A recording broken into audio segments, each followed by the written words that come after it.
বলিউডের আলোচিত তারকা দীপিকা পাদুকোন এবার আবারও বিশ্বমঞ্চে পদচারণা করতে যাচ্ছেন। বলিউডে ৮ ঘন্টার বেশি কাজ করব না শর্তের কারণে একের পর এক প্রজেক্ট থেকে সরে গেলেও এবার সুখবর এসেছে হলিউড থেকে। এমি পুরস্কারজয়ী সিরিজ দ্য হোয়াইট লোটাস এর ৪র্থ মৌসুমে দেখা যেতে পারে তাকে।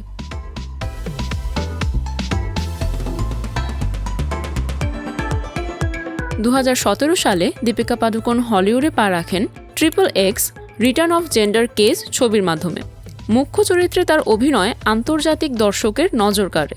যদিও সিনেমাটি বাণিজ্যিকভাবে সফল হয়নি, তবুও দীপিকার উপস্থিতি এবং অভিনয়ের গুণমান প্রশংসিত হয়। এরপর দীর্ঘ সময় বিদেশি কোনো প্রজেক্টে দেখা যায়নি তাকে।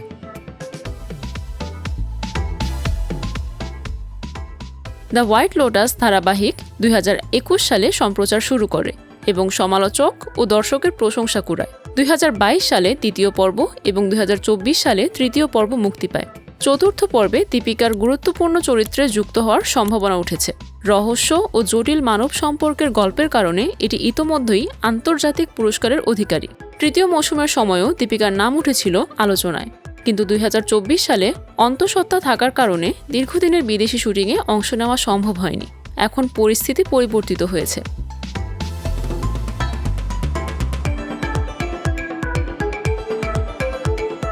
আন্তর্জাতিক গণমাধ্যমের সূত্রে জানা গিয়েছে, ৪র্থ মৌসুমে তার অংশগ্রহণ নিয়ে প্রাথমিক আলোচনা ইতোমধ্যেই অনেক দূর এগিয়েছে। আনুষ্ঠানিক ঘোষণা এখনও আসেনি, তবে সম্ভাবনাটি অত্যন্ত জোরালো বলে মনে করা হচ্ছে। 40 বছর বয়সী দীপিকা পাদুকোন ইতোমধ্যেই হলিউডে অভিনয় করেছেন। সবকিছু চূড়ান্ত হলে এটি হবে তার হলিউডে দ্বিতীয় অধ্যায়, যা আন্তর্জাতিক অঙ্গনে ভারতীয় শিল্পীদের অবস্থানকে আরও দৃঢ় করবে। এখন শুধু আনুষ্ঠানিক ঘোষণার প্রতীক্ষা বাকি।